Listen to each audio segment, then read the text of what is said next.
डर की राजनीति कांग्रेस भी करती है, यूपी में सपा भी करती है, भाजपा भी करती है, आपके यहाँ आप पार्टी कर रही है।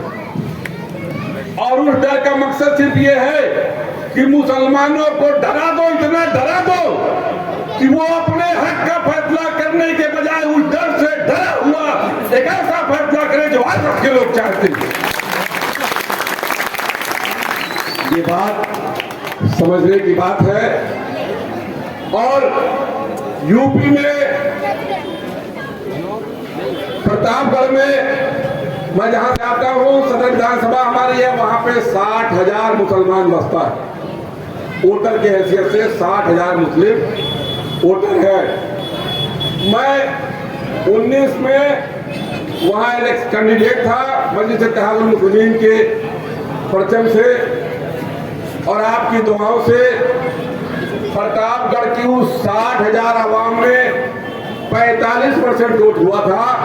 45% वोटों के साथ 20,000 से ज्यादा वोट लेके आया था।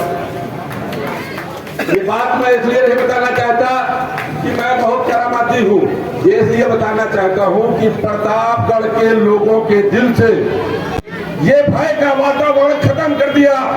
और पूरे उत्तर प्रदेश में चले जाओ और प्रतापगढ़ चले जाओ तो आज प्रतापगढ़ का मुसलमान न आरएसएस से डरता है, न भाजपा से डरता है, न किसी राजा से डरता है। मैं 6 दिसंबर 92 को कांग्रेस छोड़ करके मुस्लिम पॉलिटिक्स में आया। उस समय इलाहाबाद यूनिवर्सिटी में पढ़ता था, यूथ कांग्रेस में था, और बाबरी मस्जिद की शहादत के साथ मैंने कांग्रेस को लात मारा, और तब से आज तक सिर्फ मुस्लिम पॉलिटिक्स कर रहा हूं। मेरी ये समझ थी, अभी मुरादाबाद इलेक्शन में मैं आया था, मेरी ये समझ थी कि प्रतापगढ़ में मुसलमान कम है, इसलिए हम अपनी सीट नहीं निकाल पा रहे। मुरादाबाद में जहां लगभग 70% मुसलमान बसता है, जिस दिन पर्चा दाखिल किया गया उस दिन से मैं मुरादाबाद की सरजमीन पर मौजूद था, और जिस दिन चुनाव प्रचार बंद हुआ उस दिन मैं मुरादाबाद से हट कर गया। क्यों? इसलिए कि मुझको ये यकीन हो जाए कि चुनाव में पब्लिक के बीच में पूरी मेहनत की गई है, अब वोट हमारे पास आता है कि नहीं आता। ताली नहीं, बात सीरियस बात है, सुनिए उसको। मुरादाबाद में तमाम करोड़पति बसते हैं, ऐसा इलाका है जहां पैसे की फरावानी है, कोई कमी नहीं है। लेकिन मैंने देखा कि हर हैसियतदार, हर पैसे वाले आदमी के घर पर भारतीय जनता पार्टी का झंडा लगा हुआ था, और वो मुसलमान था। मैं कई गांव में मेरा जाना हुआ, प्रधान को उसने घर के निकाल कर उसके घर के सामने जलील किया कि तुमको शर्म नहीं आती, मुसलमान हो गए, भारतीय जनता पार्टी का झंडा लगाए।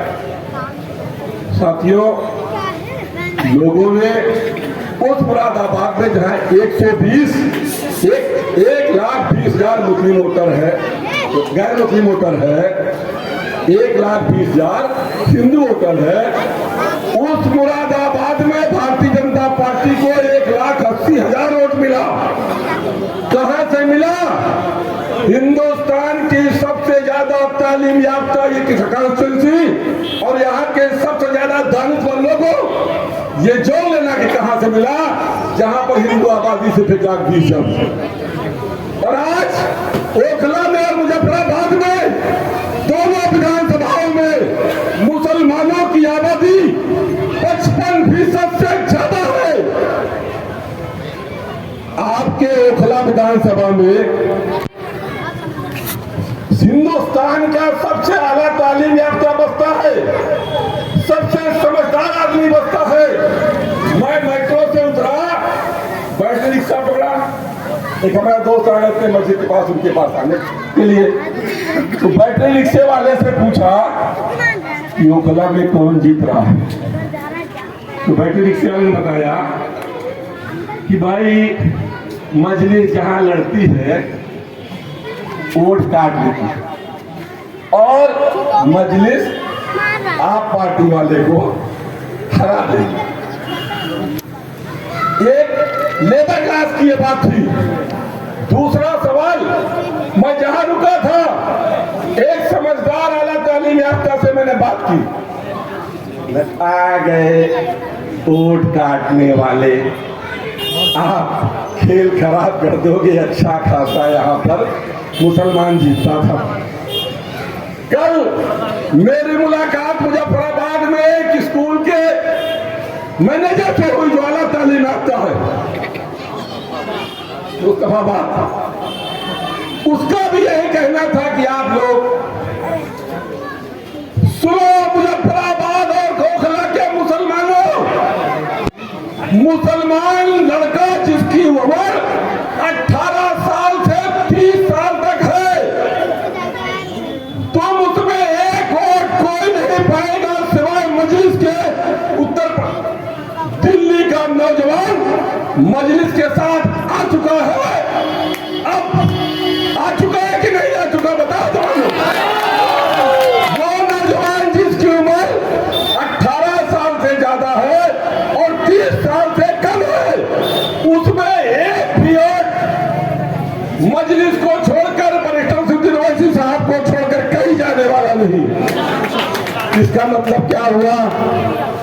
इसका मतलब ये हुआ कि सेकुलर सियासी जमातों के दलाल, खास करके मुसलमानों, मैं किसी पर भी नहीं रख रहा हूं, ये जान लो और ये नोट कर लो कि आप पार्टी तो हार गई, यहां से भी हार गई और वहां से भी हार गई। दोनों सीट से आप पार्टी हार गई। कोई माई का लाल बचा नहीं सकता।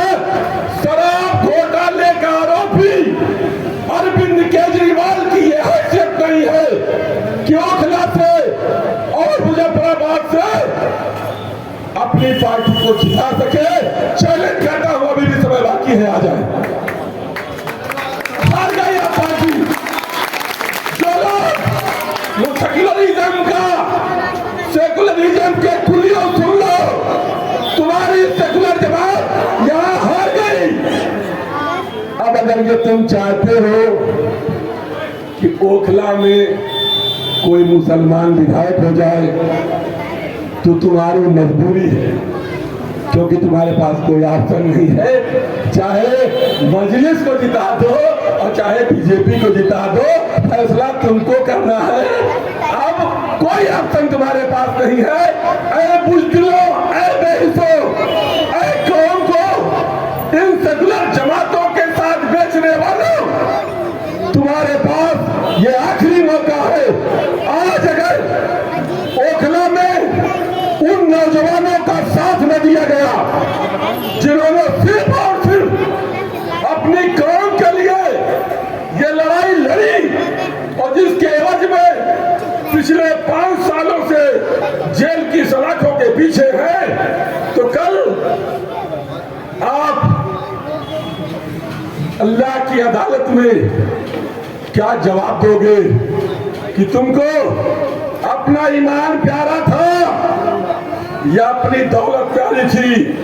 तुमको अपना ईमान प्यारा था या अल्लाह का कलाम प्यारा था?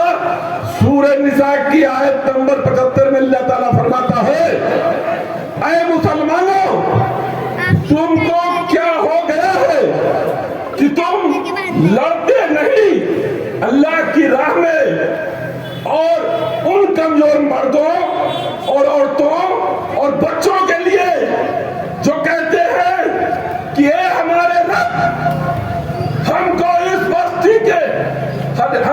बस्ती से निकाल लीजिए, निकाल जिसके रहने वाले जालिम हैं, और हमारे लिए अपने पास से कोई हिमायती पैदा कर दे और हमारे लिए अपने पास से कोई मददगार खड़ा कर दे। बताओ कि हिंदुस्तान के मुसलमानों का सबसे चहेता लीडर आज बतौर मददगार तुम्हारे दरवाजे पे खड़ा है। ये क्या अल्लाह की मदद नहीं है? आज तुम्हारे पास न सिर्फ हिंदुस्तान का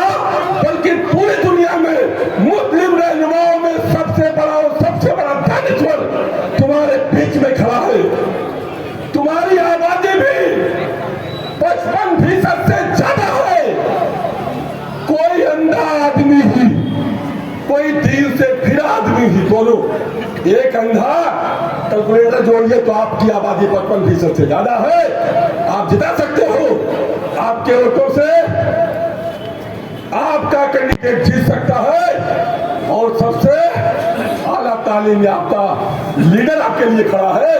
अगर आज यहां से मजलिस हारती है तो फिर कोई मर्द मुजाहिद आपकी लड़ाई नहीं लड़ेगा। ये नोट करके जाना और फला के लोगों, ये आखिरी मौका है। अगर आप 5 मुसलमान इज्जत और वकार से जीना चाहते हो तो आपको जरूरत इस बात की है कि आपके नुमाइंदे इस असेंबली और पार्लियामेंट में पहुंचने चाहिए। आप पहुंचाने की हैसियत में हो, फैसला तुम्हारे ऊपर छोड़ जाता हूं। जिस अगर जिंदा रहना चाहते हो इज्जत से तो जिता देना।